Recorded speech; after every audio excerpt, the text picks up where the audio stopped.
नमस्कार मो YouTube channel को आपण समस्त को पुणी थे स्वागत। आज शुणा अवलोकरा कहानीर तृतीय भागर पार्ट 2 जार नाम हूँ चंदन राइजर राजकुमार कथा।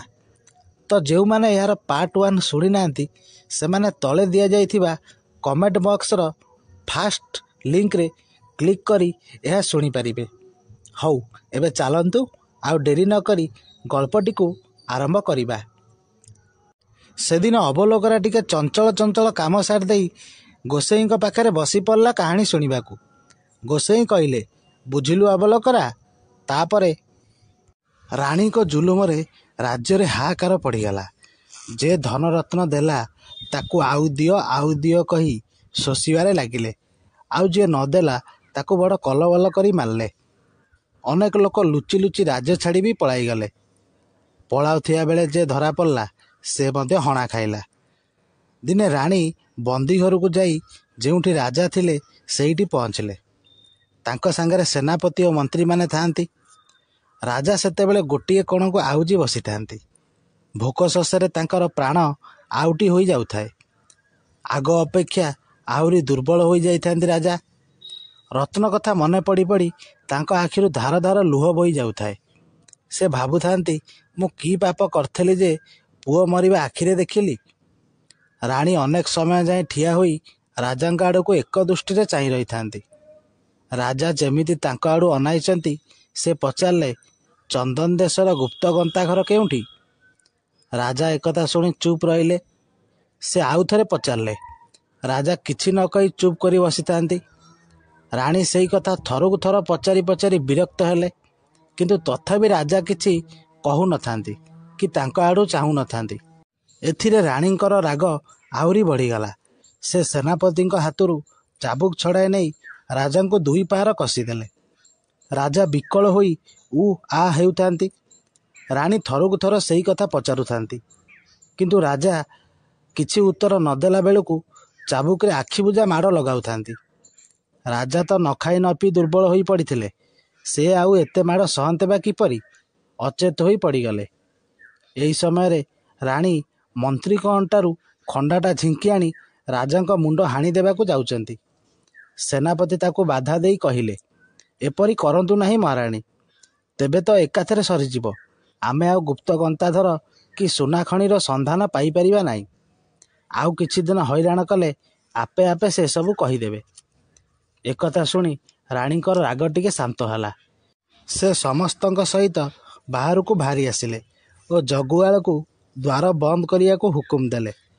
जगुआलीटा बिचरा बड़ दया करिथाए राजा को। सेमाने समस्ते चलीगला परे से पानी आनी राजांक मुह को छाटी तांको चेता कराइला। राजा सेतेबेल को पानी पानी बोली चित्कार करुथांती। जगुआली तांको पीवा को पानी देला। पानी पिया परे राजा बड़ कष्टरे उठी बसिले। जगुआलीटी दरजा बंद करी पुणी आग परी प्रहरा देला। संध्या बेलू जगुआली गंडिए मुढ़ी आनी राजा को खाइबाकू देला। राजा सेतक खाई टिके पानी पी बसिले। संज जाई राति हैला। सेतेबेलू कैदी मानकर शोर शब्द न थाए।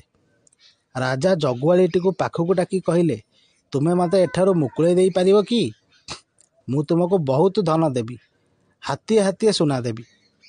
एकथा शुणी जगुआल दुई हाथ कानरे देई बसी पड़ला। अनेक समय गुम मारी बसला परे कहला, महाराज आपण जो कथा कहउचंती ता होई परिबो नाही।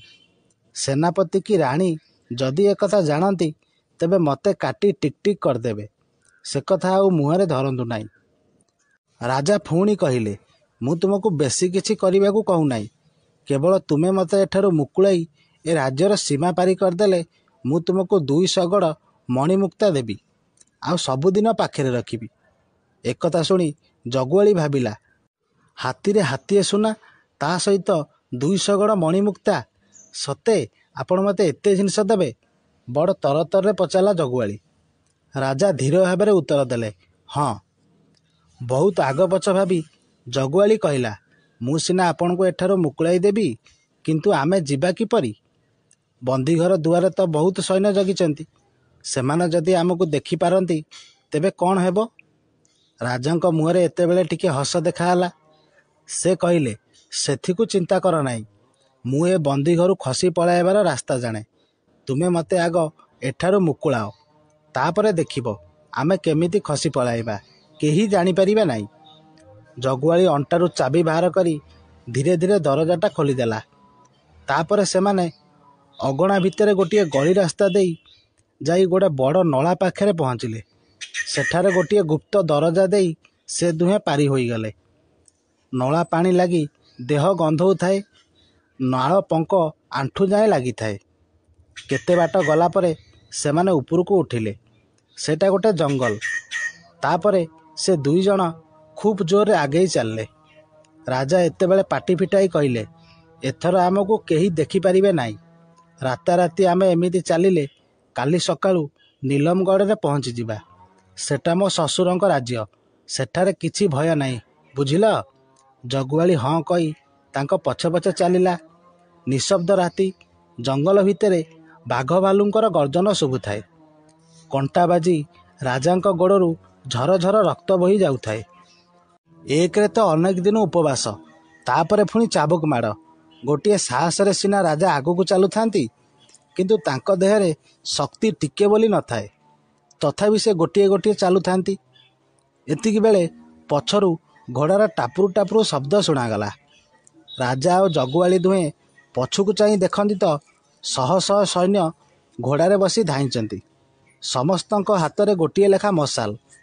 ରାଜା ଅନୁମାନ କଲେ ଅଳ୍ପ ସମୟ ମଧ୍ୟରେ ସେମାନେ ତାଙ୍କ ନିକଟରେ ଆସି ପହଞ୍ଚିଯିବେ। ଜଗୁଆଳିଟି ଏହା ଦେଖି ଡରିଯାଇ କହିଲା, ଆମେ ପଳାଇ ଆସିବା ଜାଣିପାରି ବୋଧହୁଏ ସେନାପତି ଆମର ପିଛା ଧରିଛନ୍ତି। ବର୍ତ୍ତମାନ କେମିତି କ'ଣ କରାଯିବ କୁହନ୍ତୁ। ବିଚରା ବରଡ଼ା ପତ୍ର ପରି କମ୍ପୁଥାଏ ଓ ରାଜାଙ୍କୁ ଗୋଟିଏ ହାତରେ କୁଣ୍ଢାଇ ଧରିଥାଏ। ରାଜା କହିଲେ, ବର୍ତ୍ତମାନ ଏପରି ଭାବରେ ଏଠି ଠିଆ ହୋଇ ରହିବା ଭଲ ନୁହେଁ। ସୈନ୍ୟମାନେ ବର୍ତ୍ତମାନ ପାହାଡ଼ ଉପରେ ଅଛନ୍ତି। ଆଉ ଅଳ୍ପ ସମୟ ମଧ୍ୟରେ ସେମାନେ ତଳକୁ ଓହ୍ଲାଇ ଆସିବେ। ସେମାନେ ଏଠାରେ ପହଞ୍ଚିବା ଆଗରୁ ଆମେ ଗଛ ଉପରେ ଚଢ଼ିଯିବା ଚାଲ। ଏହା କହି ରାଜା ଗଛକୁ ଚଢ଼ିଗଲେ। ତାଙ୍କ ପଛେ ପଛେ ଜଗୁଆଳି ବି ଚଢ଼ିଗଲା। ଗଛର ଉଚ୍ଚ ଡାଳରେ ଯାଇ ଦୁହେଁ ବସିଲେ। ଅଳ୍ପ ସମୟ ଭିତରେ ଶହ ଶହ ଘୋଡ଼ା ସବାର ସୈନ୍ୟ ସେଇ ଗଛ ମୂଳ ଦେଇ ଆଗକୁ ଚାଲିଗଲେ। ଏହା ଦେଖି ରାଜା କହିଲେ, ସେମାନେ ଯେତେବେଳେ ଆଗକୁ ଗଲେଣି ଆମେ ତଳକୁ ନ ଯାଇ ଏଇଠି ରହିବା। ସେମାନେ ଏବାଟେ ପୁଣି ଫେରିଲେ ଆମେ ଗଛରୁ ଓହ୍ଲାଇ ପଳାଇବା। ତା ନ କଲେ ଆମ ବୋଧହୁଏ ଧରା ପଡ଼ିଯିବା। ଜଗୁଆଳି ବିଚରା ବହୁତ ଡରି ଯାଇଥାଏ। ସେ ଥରି ଥରି କହିଲା, ଯାହା ଆପଣ ଭଲ ଭାବୁଛନ୍ତି କରନ୍ତୁ, ଯେପରି ଏ ଗରିବଟାର ମୁଣ୍ଡଟା ନ ଛିଡ଼ିଯାଏ। ରାଜା ତା ପିଠିରେ ହାତ ଥାପୁଡ଼ାଇ ତାକୁ ସାହସ ଦେଲେ। ଏ ଦୁହେଁ ଗଛ ଉପରେ ବସିଥାନ୍ତି। ସେମାନଙ୍କ ଫେରିବା ଶବ୍ଦ ଶୁଣାଗଲା। ଅଳ୍ପ ସମୟ ପରେ ସାମାନ୍ୟ କେତେଜଣ ଘୋଡ଼ସବାର ଆସି ଯେଉଁ ଗଛ ଉପରେ ରାଜା ଆଉ ଜଗୁଆଳି ଥିଲେ ତାରି ମୂଳରେ ଘୋଡ଼ାରୁ ଓହ୍ଲାଇ ପଡ଼ିଲେ। ଏମାନଙ୍କୁ ଦେଖି ରାଜାଙ୍କର ହାଲୁକା ଶୁଖିଗଲା। ସେ ଭାବିଥିଲେ ଯେ ଏମାନେ ଫେରିଗଲେ ସେ ଓହ୍ଲାଇ ନିଜ ବାଟରେ ଚାଲିଯିବେ। କିନ୍ତୁ ବର୍ତ୍ତମାନ ଯାହା ହେଲା ସେଥିରେ ସେ ପଳାଇବାର ଆଶା ସମ୍ପୂର୍ଣ୍ଣ ଛାଡ଼ିଦେଲେ। ଯେତେ ସୈନ୍ୟ ଯାଇଥିଲେ ସେମାନେ ବୋଧହୁଏ ଦଳ ଦଳ ହୋଇ ଚାରିଆଡ଼େ ଖୋଜୁଛନ୍ତି। ନହେଲେ ଆଉ ମାନେ ଗଲେ କୁଆଡ଼େ? ସେମାନେ ଯଦି ତାଙ୍କୁ ଖୋଜୁଥାନ୍ତେ ତେବେ ପାଇବା ଯାଏ ଖୋଜିବେ। ଏମାନେ ଆଉ ଗଛରୁ ଓହ୍ଲାଇ ଯିବେ କିପରି? ଚୁପଚାପ ହୋଇ ବସି ରହିଲେ ରାଜା। ଏ ଦୁହେଁ ତ ଗଛର ଖୁବ୍ ଉଚ୍ଚ ଡାଳରେ ବସିଥାନ୍ତି। ବହୁ ଦୂର ପର୍ଯ୍ୟନ୍ତ ବଣ ତାଙ୍କୁ ଦେଖାଯାଉଥାଏ। ବଣ ଭିତରେ ମଶାଲ ସବୁ ଜଳୁଥାଏ ଏବଂ ସୈନ୍ୟମାନେ ଏପାକ ସେପାକ ହୋଇ ଖୋଜୁଥାନ୍ତି। ମଝିରେ ମଝିରେ ଗୋଟାଏ ଗୋଟାଏ ଦଳ ଗଛ ମୂଳରେ ଥିବା ସୈନ୍ୟଙ୍କ ପାଖକୁ ଆସି କ'ଣ କଥାବାର୍ତ୍ତା କରୁଥାନ୍ତି, ପୁଣି ଫେରି ଯାଉଥାନ୍ତି। ଏହିପରି ସାରା ରାତି ଲାଗିଥାଏ। ରାଜା ଗଛ ଉପରେ ବସି ଉଦ୍ଧାର ପାଇବା ପାଇଁ ଖାଲି ଭଗବାନଙ୍କୁ ଡାକୁଥାନ୍ତି। ଏତିକି ବେଳେ ପୁଣି ଘୋଡ଼ା ଟାପୁରୁ ଟାପୁରୁ ଶବ୍ଦ ଶୁଭିଲା। ରାଜା ଗଛ ଉପରୁ ଥାଇ ଦେଖିଲେ ଯେ ପାହାଡ଼ ଉପର ରାସ୍ତା ଦେଇ ଶହ ଶହ ସୈନ୍ୟ ଧାଇଁ ଆସୁଛନ୍ତି। ମଶାଲ ଆଲୁଆରେ ବଣ ପାହାଡ଼ ସବୁ ଚକଚକ କରୁଥାଏ। ଏମାନଙ୍କୁ ଦେଖି ରାଜା ପଳାଇ ଯିବାର ଆଶା ଏକଦମ ଛାଡ଼ିଦେଲେ। ବାପରେ ବାପ, ଏତେ ସୈନ୍ୟ! ସତେ ଯେପରି ବଣଯାକ ପୂରି ରହିଛନ୍ତି। ସେମାନେ ସମସ୍ତେ ତଳକୁ ଆସିବା କ୍ଷଣି ଗଛ ମୂଳରେ ଥିବା ସୈନ୍ୟମାନେ ମଶାଲ ଟେକିଲେ। ଏଥର ସେନାପତି ନିଜେ ଆସିଥାନ୍ତି। ସେ ଗଛ ମୂଳେ ରହି ଆଉ ସୈନ୍ୟମାନଙ୍କୁ ବଣ ଖୋଜିବା ପାଇଁ ପଠାଇଦେଲେ। ସାଙ୍ଗେ ସାଙ୍ଗେ ସେମାନେ ଚାରିଆଡ଼କୁ ଖେଦିଗଲେ। ସେତେବେଳେ ସକାଳ ହୋଇ ଆସୁଥାଏ। ବଣର ଗଛପତ୍ର ଉପରୁ ଅନ୍ଧାର ଛାଡ଼ି ଯାଉଥାଏ। ତଳେ 20 କି 25 ଜଣ ସୈନ୍ୟ ଘେନି ସେନାପତି ବସିଥାନ୍ତି। ରାଜା ଚୁପଚାପ ବସି ଦେଖୁଥାନ୍ତି। ଏତିକିବେଳେ ତାଙ୍କର ରତ୍ନ କଥା ଭାରି ମନେ ପଡ଼ିଗଲା। ତାଙ୍କ ଆଖିରୁ 2 ଟୋପା ଲୁହ ଟପ୍ ଟପ୍ ହୋଇ ତଳେ ଖସି ପଡ଼ିଲା। ସେ 2 ଟୋପା ଲୁହ ତଳେ ସେନାପତିଙ୍କ ହାତରେ ପଡ଼ିଗଲା। ସେ ଉପରକୁ ଚାହିଁ ଦେଖନ୍ତି ତ ରାଜା ଓ ଜଗୁଆଳି ଦୁହେଁ ଆଗରେ ବସିଛନ୍ତି। ସଙ୍ଗେ ସଙ୍ଗେ 10-12 ଜଣ ସିପାହୀ ଗଛ ଉପରୁ ଚଢ଼ି ଏମାନଙ୍କୁ ଧରିବାକୁ ବାହାରିଲେ। ରାଜା କି ଜଗୁଆଳି କାହାରି ପାଖରେ ତ ଅସ୍ତ୍ରଶସ୍ତ୍ର କିଛି ନଥାଏ। ସୈନ୍ୟମାନେ ଗଛ ଉପରୁ ଚଢ଼ି ଏମାନଙ୍କୁ ବାନ୍ଧି ପକାଇ ତଳକୁ ଖସାଇ ଦେଲେ।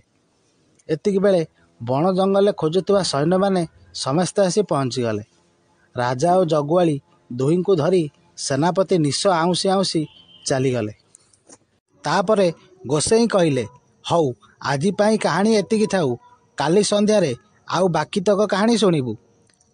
ରୋଷେଇ ସରିଲାଣି, ଖାଇ ପିଇ ଏଥରକ ଶୋଇବା। ତ କାହାଣୀଟି ଏତିକି ଥିଲା। ଯଦି ଆପଣଙ୍କୁ ଭଲ ଲାଗିଲା ତେବେ ଆପଣ ଆମ ଚ୍ୟାନେଲକୁ ପ୍ଲିଜ୍ ଲାଇକ୍ କରନ୍ତୁ, ସେୟାର କରନ୍ତୁ ଏବଂ ସବସ୍କ୍ରାଇବ୍ କରନ୍ତୁ ଏବଂ ସୁନ୍ଦର ସୁନ୍ଦର କମେଣ୍ଟ ମଧ୍ୟ ଦିଅନ୍ତୁ, ଯଦ୍ୱାରା ଆମେ ପଠାଉଥିବା ଭିଡ଼ିଓର ନୋଟିଫିକେସନ୍ ଆପଣ ସର୍ବପ୍ରଥମେ ପାଇପାରିବେ। ରହିଲି, ଧନ୍ୟବାଦ।